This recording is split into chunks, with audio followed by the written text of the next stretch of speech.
Patience रखें, बहुत अच्छी बॉडी आपकी नेचुरल बन सकती है। अभी मैंने गोल्ड जीता था। तो नहीं, आप 100% नेचुरल घर का खाना खा के, जो आपकी किचन में खाना बनता है वहीं खा के आप वहाँ उस पार्टिसिपेट कर सकते हो उस कंपटीशन में। मतलब इन चक्करों में मत पड़े, कुछ नहीं रखा इन साइकिलों में। तो ठीक है गाइस, वेलकम है आपकी हमारी नई वीडियो में। तो थैंक यू, आपने पुरानी वीडियो को इतना अच्छा रिस्पांस दिया, बहुत ज्यादा अच्छे कमेंट किए। तो आज हम मिलने आए हमारे एक निश्चय भैया से। तो निश्चय भैया, वेलकम है आपको हमारी इस नई वीडियो में। तो हम पूछेंगे निश्चय भैया से कि कैसे इन्हें अपनी पावर लिफ्टिंग और बॉडी बिल्डिंग की जर्नी स्टार्ट की। तो ठीक है, अब हम पूछते हैं भैया से। थैंक यू अंकित भाई, आप आपने अपना कीमती समय निकाला हमारे पास आए आप शूट करने के लिए। देखो, जहां तक मेरी जर्नी की बात है, आई थिंक 2009 में मैंने 12th क्लियर की। अच्छा। उसके बाद देन स्टडी के लिए मैं जम्मू चला गया। वहाँ पे मैंने मेरी फर्स्ट जिम थी इंटरनेशनल जिम। अच्छा। वहाँ पे मैंने ज्वाइन की, लेकिन जब वहाँ जिम जाते थे तब इतनी नॉलेज नहीं होती थी। अच्छा।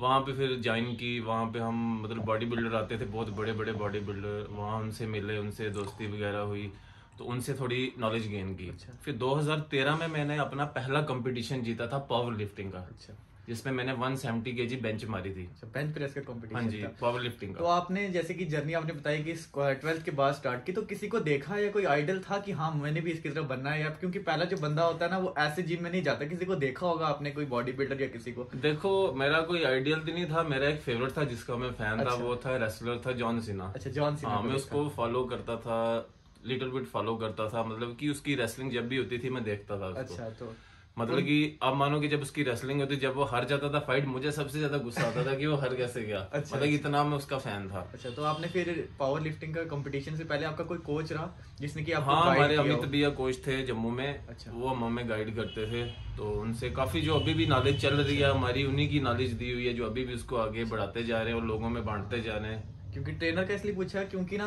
वो टाइम ऐसा और आज का टाइम भी ऐसा ना, कोई कभी किसी को आगे बढ़ता हुआ नहीं देखना चाहता, खासकर कि पावर लिफ्टिंग और बॉडी बिल्डिंग में कोई हमसे तगड़ा ना हो जाए।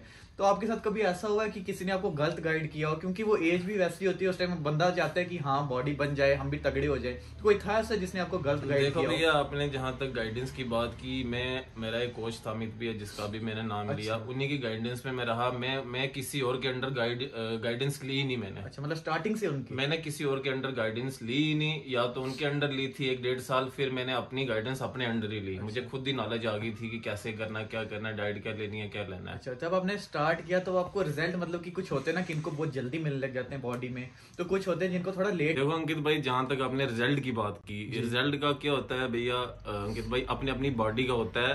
कुछ जेनेटिक्स होते हैं, कियों को जल्दी आता है, कियों को लेट आता है।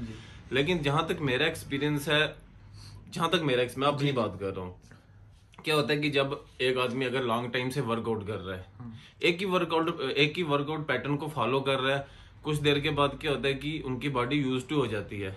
ठीक है, बॉडी यूज टू हो जाती है, उस जिसको हम अपनी भाषा में कहते हैं बॉडी प्लेटो हिट कर जाती है। शायद कईयों को पता भी नहीं होगा, हो सकता है पता भी हो। बॉडी प्लेटो हिट कर जाती है। उस बॉडी को प्लेटो से निकालने के लिए हमें क्या करना पड़ता है? अपना वर्कआउट शेड्यूल, अपनी डाइट टोटली चेंज करनी पड़ती है। कि बॉडी यूज टू हो जाती है, आप उसको थोड़ा मसल शॉक जिसे भी कहते हैं, उसे अलग करना पड़ता है ताकि आपका मसल ग्रोथ करे वापस। बिल्कुल, मसल शॉक हो जाता है। मसल शॉक करेगा, शॉकिंग देना बॉडी को जी, शॉक करना। तो बॉडी यूज टू हो जाती है। मसल शॉक करोगे तो बॉडी क्या करेगी? अपने प्लेटो से वापस बाहर आ जाएगी। जो प्लेटो हिट गिरती है, बॉडी बाहर आ जाएगी और बॉडी अच्छा रिस्पांस देना शुरू कर देगी। तो आपने देखा होगा कि जिम में कुछ लड़के होते हैं, उनका यही रहता है रूटीन, मंडे को चेस्ट है, ट्यूसडे को ट्राइसेप है, ऐसे बैक है। तो मतलब कि ये क्या सही है? आप बताओ, एक जगह में सोचा जाए तो। देखो भैया, अपना अपना शेड्यूल प्लान होता है। आपने देखा होगा कि मंडे चेस्ट है, जैसे आपने कहा, ट्यूसडे को बाइसेप्स है। देखो, वो तो ठीक है, लेकिन जैसे आपको काफी देर होगी आपको यही शेड्यूल फॉलो करते हुए, मंडे को चेस्ट है, मंडे को चेस्ट है, मंडे को चेस्ट है, कितनी देर होगी आपको करते? 1 साल हो गया। बॉडी यूज टू होगी। वो अगर वही मंडे को चेस्ट ही करते रहोगे तो फिर चेस्ट कैसे बनेगी आपकी? बॉडी यूज टू होगी। ये इसी की बात करे थे भैया कि बॉडी यूज टू हो जाती है। ये नहीं है कि अगर मंडे है उस दिन चेस्ट ही मारना है। उस दिन देखा होगा जिम में भी सारे बेंच पे लेटे होते हैं, तो ऐसा नहीं करना है। भैया ने जैसे बताया कि हर कितने टाइम बाद अपना वर्कआउट रूटीन देखो, मैं तो 2 महीने के बाद वर्कआउट प्लान चेंज कर देता हूँ। अगर मेरी मंडे को चेस्ट होती है, 2 महीने मंडे को चेस्ट ही चलती है। अगले 2 महीने के बाद मेरी मंडे को लेग्स हो जाती है। उसके 2 महीने के बाद मेरी मंडे को बाइसेप्स हो जाती है। मैं हर 2 महीने के बाद चेंज करता रहता हूं। तो भैया यही कहना चाहते हैं कि जैसे कि आप जैसे पहले महीने आप कर रहे हो एक्सरसाइज हमेशा चेस्ट मंडे को, वैसा नहीं करना। आप उस अपनी एक्सरसाइज में भी चेंज लाओ, ठीक है, हमेशा अगर आप वैसे करते रहोगे आपका मसल की ग्रोथ बिल्कुल नहीं होगी। ठीक है, तो अब जैसे कि भैया आप देख रहे होगे कि जो नए नए आते हैं जिम में बंदे, तो क्या उनको इतना ज्यादा डीप जाना चाहिए बॉडी बिल्डिंग के बीच कि हाँ मैं इतनी एक्सरसाइजेस सीखूं, या पहले उनको फॉर्म सही करनी चाहिए, डाइट सही करनी चाहिए, क्या आप उनको कहना चाहोगे? देखो भैया, जहां तक अपने नए बिगिनर्स की बात की, हाँ जी, जो बिगिनर्स लेवल के लड़के हैं या बॉडी बिल्डर हैं, देखो बॉडी बिल्डर तो नहीं कह सकते उनको, बिगिनर्स लेवल के लड़के कह सकते हैं या फिजिकल फिटनेस फ्रीक कह सकते हैं।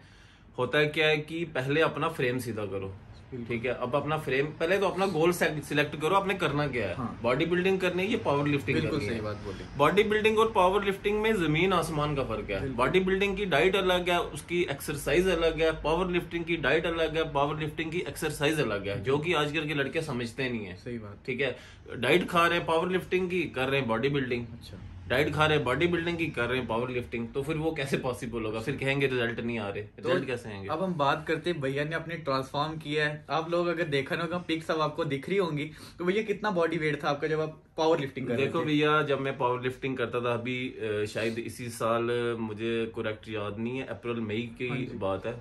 कई लड़कों ने, आपके व्यूअर्स ने देखा भी होगा मुझे, पर्सनली भी कई जानते हैं मुझे। मेरा 100 kg बॉडी वेट था। 100 kg जब आप पावर लिफ्टिंग खेलते थे? बिल्कुल 100 kg, मतलब कि एक दो ऊपर भी हो सकता, ऊपर भी हो जाता था। तो अभी आपका फिलहाल ही में मैंने 2.5-3 महीने में मैंने अपना 27 kg बॉडी फैट लॉस किया। 2.5-3 महीने में नेचुरल। अच्छा, तो आपने उसमें, जैसे कि आपने बोला कि आप पावर लिफ्टिंग में आपने क्या क्या, मतलब आपकी क्या क्या आपने जीता है? देखो, पावर लिफ्टिंग में 2013 में मैंने अपना पहला कंपटीशन खेला था, बेंच का। ठीक है, बेंच प्रेस का। J&K स्ट्रेंथ लिफ्टिंग थी हमारी, जम्मू में हुई थी, वहां पे मैंने गोल्ड जीता था। बिल्कुल। फिर उसके 2014 में भी एक हुआ था, उसमें भी शायद, हाँ जी, बेंच में भी। फिर हमारे शायद यहाँ पुंछ में हुआ था, सलारिया साहब की जिम थी, इसके बाहर हुआ था।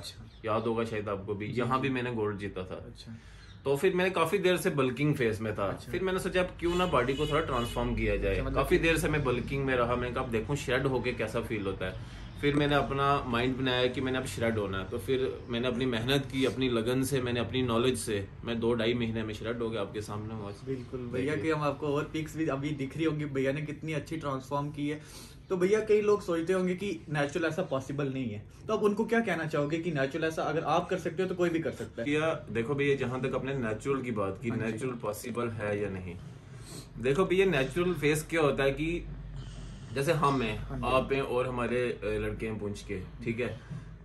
कौन कहता कि नेचुरल पॉसिबल नहीं है भैया? बहुत हद तक मैं ये नहीं कहता कि 100% नेचुरल पॉसिबल है। एक हाई लेवल, जैसे अभी हाल ही में मुंबई में एक कंपटीशन हुआ मिस्टर ओलंपिया का, शेरू क्लासिक, आपने सुना होगा। अब आप बोलो मैं नेचुरल वहां खड़ा हो जाऊं, उस लेवल में आप नेचुरल खड़े नहीं हो सकते। बाकी सब साइकिल पे हैं, नेचुरल नहीं है। देखो, मैं नेचुरल जाऊंगा, मेरे साथ जो 10 लड़के हैं वो साइकिल लेके आएंगे, मुझे वो हिलने नहीं देंगे, साथ में खड़ा नहीं होने देंगे। फिर मैं उस लेवल की बात नहीं कर रहा हूँ। जैसे हमारे यहाँ छोटे मोटे कंपटीशन होते रहते हैं, क्यों नहीं आप 100% नेचुरल घर का खाना खा के, जो आपकी किचन में खाना बनता है वहीं खा के आप वहाँ उस पार्टिसिपेट कर सकते हो उस कंपटीशन में। बिल्कुल कर सकते हो, अच्छे से एक हेल्दी बॉडी बना सकते हो। बिल्कुल, डेफिनेटली। भैया अब जैसे कि हमारे बहुत सारे व्यूअर देख रहे होंगे, जो कि उनका भी गोल होगा कि वो थोड़ा मसल गेन करें, कपड़ों में थोड़े हेल्दी दिखें, तो उनको आप क्या एक डाइट प्लान दोगे? सुबह से लेकर उन्हें रात तक क्या खाना चाहिए जिससे कि वो थोड़ी एक्सरसाइज करें, मतलब एक्सरसाइज कर रहे हैं उनको रिजल्ट नहीं मिले, क्या डाइट प्लान आप उनको दोगे जिनसे उन्हें रिजल्ट मिले अच्छे थोड़े? देखो भैया, जहां तक अपने मसल्स की बात की, मसल की बात की, देखो मसल एक हफ्ते में, एक महीने में गेन नहीं होता, ठीक है। मसल ऐसी चीज है, कहते हैं ना, आपने शायद आपको नॉलेज भी होगी, फिर भी मैं आपके व्यूअर्स को बता देना चाहता हूँ कि साल में 1.5 से 2 किलो मसल गेन होता है अगर आप जितनी मर्जी हाई प्रोटीन डाइट पे चले जाओ।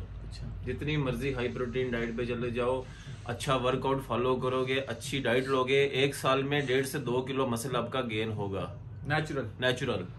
उसके बाद जो गेन होगा वो बॉडी में वाटर और फैट ही गेन होगा, वो मसल गेन नहीं होगा, ठीक है। मैं यही सुजेस्ट करूंगा कि थोड़ा पेशेंस रखें, बहुत अच्छी बॉडी आपकी नेचुरल बन सकती है। हाई प्रोटीन डाइट रखें, वाटर इनटेक अच्छा रखें, कार्ब्स भी रखें। कई लोग क्या करते हैं अंकित भाई, प्रोटीन ही लेते रहते हैं, कार्ब्स को कट ही कर देते हैं। लेकिन carbs as a fuel source हमारी बॉडी में काम करती है, वो भी जरूरी है। और भैया प्रोटीन बोल रहे हो, कई लोग प्रोटीन सप्लीमेंट की तरफ जा रहे होंगे, तो आप उन्हें बताओ कि प्रोटीन सप्लीमेंट की बात नहीं कर रहा मैं, आपके जो घर में आपको अंडे चिकन उनसे प्रोटीन मिलता है उसकी बात कर रहे हो? हाँ जी, मैं उनकी बात करूं, बॉइल्ड चिकन की बात करूं, फिश की बात करूं, पनीर की बात करूं, एग्स की बात करूं, ब्रोकली की बात कर रहा हूं, सोया की बात कर रहा हूं, मैं उसकी बात कर रहा हूं।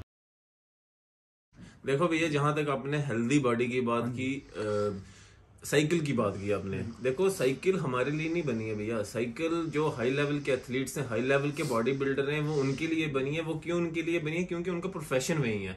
हमारा प्रोफेशन यही नहीं है। हम कुछ और करते हैं। बॉडी बिल्डिंग या पावर लिफ्टिंग हम अपने शौक के लिए करते हैं, ठीक है। एक बंदा जॉब कर रहा है, पार्ट टाइम बॉडी बिल्डिंग कर रहा है, उसका प्रोफेशन जॉब है, बॉडी बिल्डिंग नहीं है। इसलिए हमें साइकिल की तरफ जाने की जरूरत नहीं है।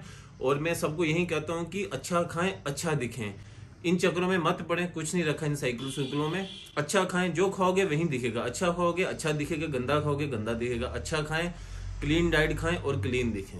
ठीक है, थैंक यू भैया।